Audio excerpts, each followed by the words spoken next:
in many ways, Night of Champions 2026 served as the official kick-off to SummerSlam 5 weeks out. This meant it was the imperative of the event from Saudi Arabia to set the stage of SummerSlam and give us a better idea of some of the big matches we will see. The show was largely a success in that respect, a new King and Queen of the Ring crowned, and also a new World Champion. So without further ado, let's get straight into things. So we're going to start things off with the King of the Ring finals between Obafemi and Jey Uso. And Jey, you probably shouldn't have thought this to be much more than it was. A short and sweet squash for Femi. This isn't to say Uso scored zero offense whatsoever. However, the contest was as competitive as it needed to be. But in the end, Femi dominated the vast majority and won over decisively. Despite being a former world champion, incredibly accomplished overall, Uso's no match for Femi. So giving him announced boxes and only for him to fall short was a correct call. Keeping it on a short side and not watering it down with any interference with Lesnar, etc. was the way to go for me. So yeah, I'm quite pleased with it. 5 out of 10. As we then moved on to the Queen of the Ring final, Io Sky versus Liv Morgan. Before that, Danhausen was out on stage beforehand to greet the Ridley crowd, only to be interrupted by Morgan. She wasn't happy about Danhausen stealing $100,000 from the Judgment Day, which led to Danhausen particularly casting a curse on her before the big match.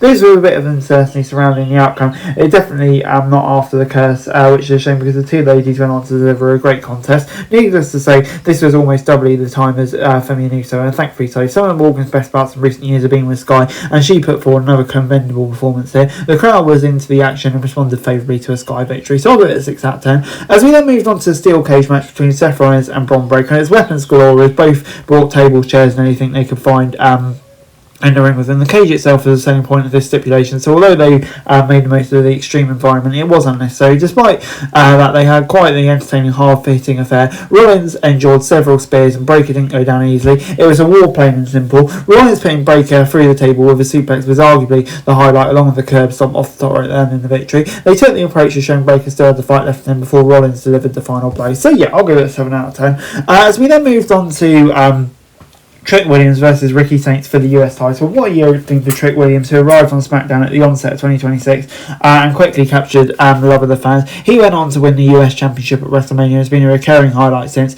Ricky Saints didn't have the same momentum and promise, and this match showcased it. It was well worked out, with Saints proving that he excels as a wrestler and character, leading to the biggest reaction he's received on the main roster. The crowd was quiet for almost the entire matchup, but it was an admirable effort from both. Williams continues to define the Star Spangled Prize consistently to maintain the prestige Zayn, Ilya, Hayes, etc. gave it during their reigns. I'll give it a 6 out of 10. As we then moved on to the Women's US Championship match between Tiffany Stratton and Jade Cargill. Although Cargill pinned Stratton in a tag title match not long ago on SmackDown, this was always more about Cargill's ongoing rivalry with Flair. Cargill attacked Flair shortly before her Queen of the Ring matchup with Liv Morgan and was prevented from advancing. Stratton and Cargill matches have been hit or miss since SummerSlam last year, so there's nothing out of the ordinary about this encounter. At least they worked at a frantic pace and there was never a dull moment. It became clear there was no interference in any of the matches on the show because WWE was saving it for this one. Beef Urban Meechin attempted to assist Cargill to victory, only for Chelsea Green and Charlotte Flair to counteract them. And yeah, I'm going to give it a 4 out of 10. I mean, like, the match was okay, like I say, probably not the best match on the night. The interference at the end was a bit of a shame, but I guess that's kind of where we're going. But yeah, you'd like to see a bit more effort put into the Women's US title, really, wouldn't you?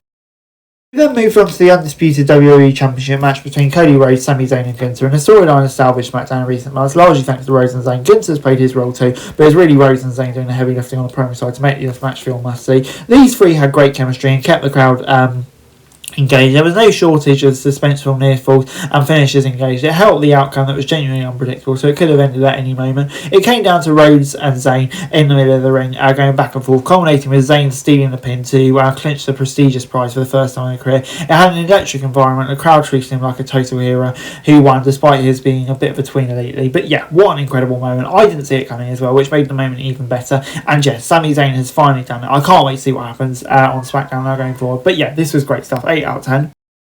Overall, Night of Champion gets a 6 out of 10 from me. As noted, the primary purpose of this PLE was to build towards SummerSlam. Although only AEW Liv Morgan has been made official for the card, several other matches now look more likely. The show has significance, but if you're looking for an AEW-esque event with a handful of exception matches, Night of Champions probably wasn't for you. The main event stole the show, and that stood out in that sense, and WWE title change claimed saved the show from being the one that you could skip entirely. We've seen hotter episodes of Raw in recent months, and the finals of King and Queen of the Ring tournaments were hardly MAC classics. The Saudi crowd was inconsistent at various points, and didn't make for the most electric atmosphere, but the people went over correctly. 6-match cards are the way to go, but WWE needs to make these PLEs feel like a bigger deal in execution. Night of Champions was perfectly fine in vacuum, even from an in-ring standpoint, but it was far more crucial as far as what it means for the future. SummerSlam has the potential to be an above-average event, even if the right pieces are in place and the booking improves, specifically on SmackDown side in the weeks ahead. That's it for this video. Thanks very much for watching. Remember to like, share, subscribe, follow us on our socials, link in the description below for daily wrestling news, meme and content. Subscribe to our other channels on screen right now, that'd be greatly appreciated. Thanks very much for watching. Peace out.